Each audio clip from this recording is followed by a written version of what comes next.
Every day, something dramatic happens in the Caribbean that affects our lives. We'll give you the details. We'll give you the facts on Caribbean Perspective with Eddie Frederick. Here's Eddie Frederick. So glad you can join us. St. Lucia's Prime Minister Phillip J Pierre advised the police there to change its crime-fighting strategy as crime become a grave concern for St. Lucians. This story takes the lead in today's edition of Caribbean Perspective for Wednesday, 31st August 2022. Details when we return. The hurricane season is now upon us, so we as Caribbean people need to remember to think safety and be prepared. Avoid venturing outside during a storm or hurricane, especially if there are strong winds. Rooftops and other debris are often blown about and can cause great damage.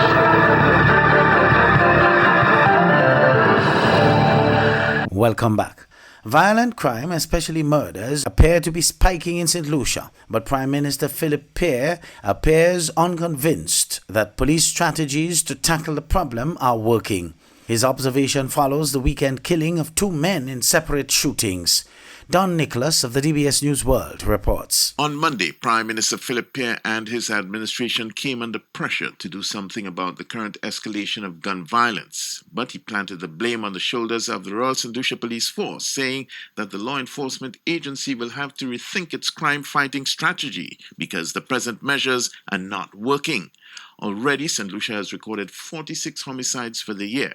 Earlier in the year, the force partnered with the churches who engaged in a day of prayer following a series of gun-related incidents in Vieux Fort that left the community paralyzed by fear.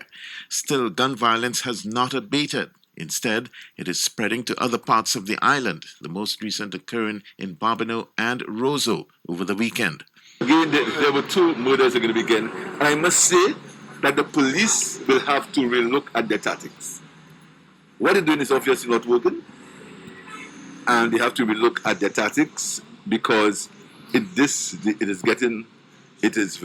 serious. It is very serious, and I think the police now will have to go back to the drawing board and rethink their tactics and look at the ways and means in which they can stop that scourge. The Prime Minister was quizzed regarding recommendations which his administration can make to stop the scourge, but he went on the defensive, saying that he cannot advise on operational matters for the police and that his job as National Security Minister is to make the resources available.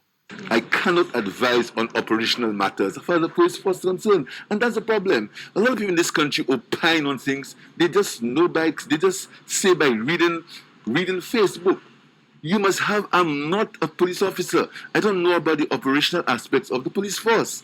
Operational aspects of the police force, my job as National Security Minister is to make the resources available. My job is to ensure that the training vote that the United Workers' Party closed had at zero. I rekindled or I refinanced the training vote. The Prime Minister reiterated that he will not opine on operational matters for the Royal St. Lucia Police Force. For the DBS News World, I am Don Nicholas. 25 participants graduated on Friday last from a small unit patrol tactics training course held at the Police Training Academy in St. Lucia. Don Nicholas of the DBS News World reports. The Royal St. Lucia Police Force, in conjunction with the Military Liaison Office of the U.S. Embassy, conducted a one-week training program entitled Small Unit Patrol Tactics for officers attached to the Special Services Unit, SSU. The training was primarily for Special Unit Service personnel. However, training has to be integrative and collaborative among our units who operate tactically within the island. Therefore, the Marine Unit, the Drug Squad, the Special Patrol Group, and two of the instructors from the Police Force Academy were part of that training. A total of 25 persons were trained. We had 5 personnel from the United States Virgin Island National Guard and the Florida Army National Guard, facilitating what we call an exchange. Prime Minister Phillip Pierre sought to impress upon the participants the important role they play and the powers conferred on them. He stressed the fact that no one is above the law, including himself. And I want you to think about it. You can see a girl in the streets and keep him for 72 hours on suspicion. This is powerful. And if we, as individual members of the police force, would only understand what that power means, I think all of us, individually and collectively, would feel feel ourselves very important. You are very important people, extremely important people. I mean, you can arrest me. That's a reality. You may not. But if I break the law, you can arrest me. Now, if a man or woman has the ability to arrest the Prime Minister, that alone should make you be very proud of yourself. Deputy Commissioner of Police for Crime and Security Management, Wayne Shalry, described the course as a game changer in St. Lucia's theater of operations. The real deal in training exercises, a true game changer now in our theater of operations here in St. Lucia, where for a period of more than 2 decades, the criminal gangs' illicit and violent activities to include firearms trafficking, narcotics trafficking, human trafficking and smuggling, as well as homicides, have had a deleterious impact on the country's social and economic infrastructure. Some 25 trainees received their certificates. For the DBS News World, I am Don Nicholas. You're listening to Caribbean Perspective with Eddie Frederick.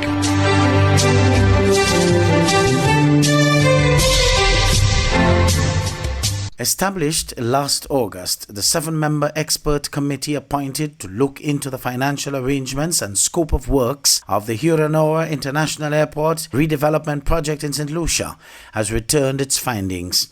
Among these findings is over $46 million in alleged cost overruns.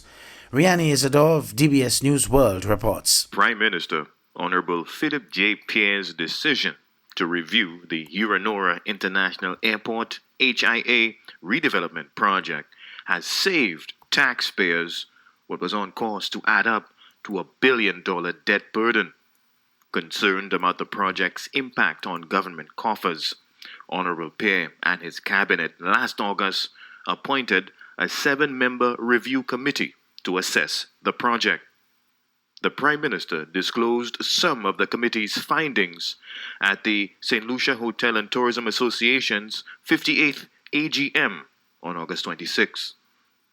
The redevelopment of the terminal building at HIA was projected to cost US $175 million or EC $472.5 million.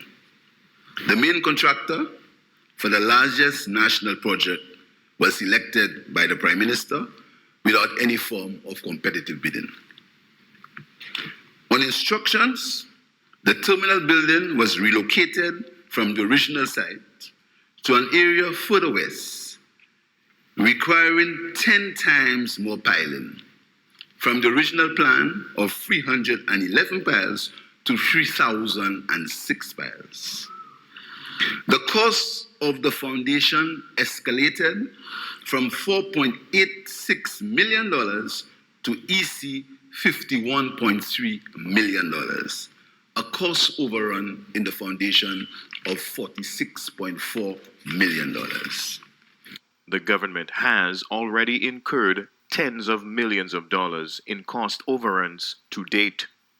Honorable Pierre says the International Financial Corporation, IFC, the private sector arm of the World Bank, has been re-engaged to advise the government on the most prudential options to proceed with the HIA redevelopment project. The project would have ended up costing approximately US $400 million or EC $1.086 billion on its current trajectory. That was at September last year, before the increases as far as inflation, etc., are concerned. As a responsible government, whereas we want the airport to continue, we want the airport to be renovated, in all good conscience, we could not continue on that path. What did we do? The Cabinet of Ministers has invited the International Financial Corporation, the IFC or the World Bank, who were the original people who were involved when the project ought to be a PPP arrangement, to review the options proposed by the committee and to advise the government on the best value engineering option for the continuation of the HIA redevelopment project in the interest of the people of St. Lucia. Two previous administrations have made ill-fated attempts to redevelop the Uranora International Airport in Veyfort. Court documents filed in the United States have implicated former government ministers in relation to a criminal probe involving a privately owned construction company. More recently, the financing arrangements and escalating scope of the latest attempt to action the overdue project have cost taxpayers a $2 million penalty levied by the IFC. From the Office of the Prime Minister, Rihani Isidore. Trinidad and Tobago and Jamaica are set to collaborate to deal with issues of crime and national security.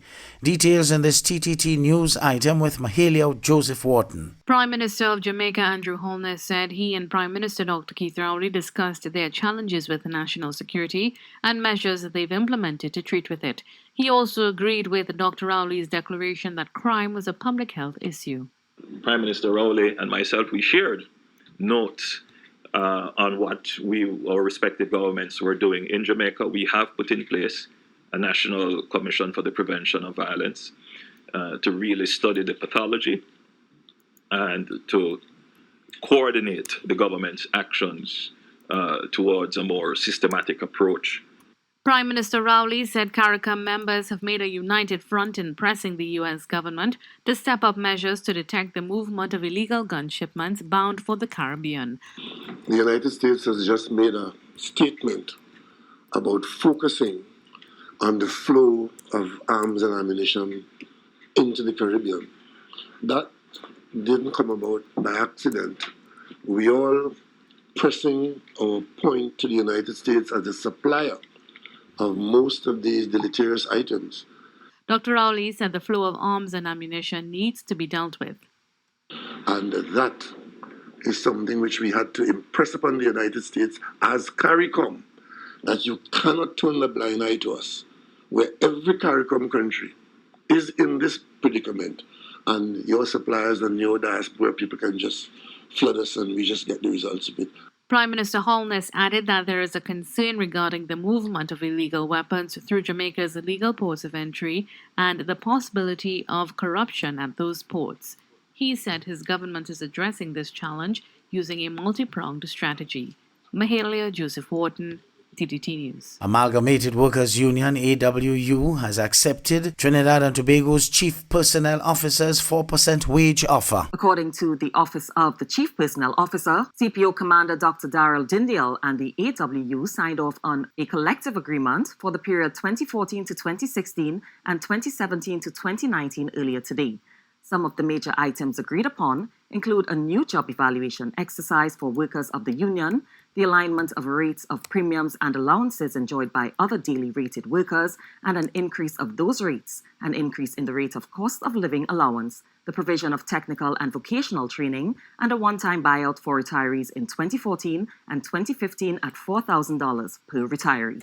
Commander Dindial acknowledged the leadership, intuition and initiative displayed by the executive of the Amalgamated Workers Union during a very difficult negotiation process. Hubbard is once again innovating the way you shop with its new online store, providing 24-hour shopping convenience. You can shop now for appliances, hardware, houseware, building material, and more. Free delivery island-wide.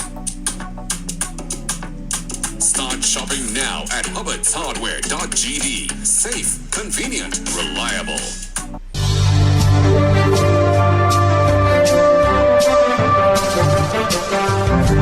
I am Eddie Frederick. This has been Caribbean Perspective, a whole new approach to highlighting developments in the Caribbean. In the meantime, please continue to log on to CaribbeanPerspective.com for more daily news and more.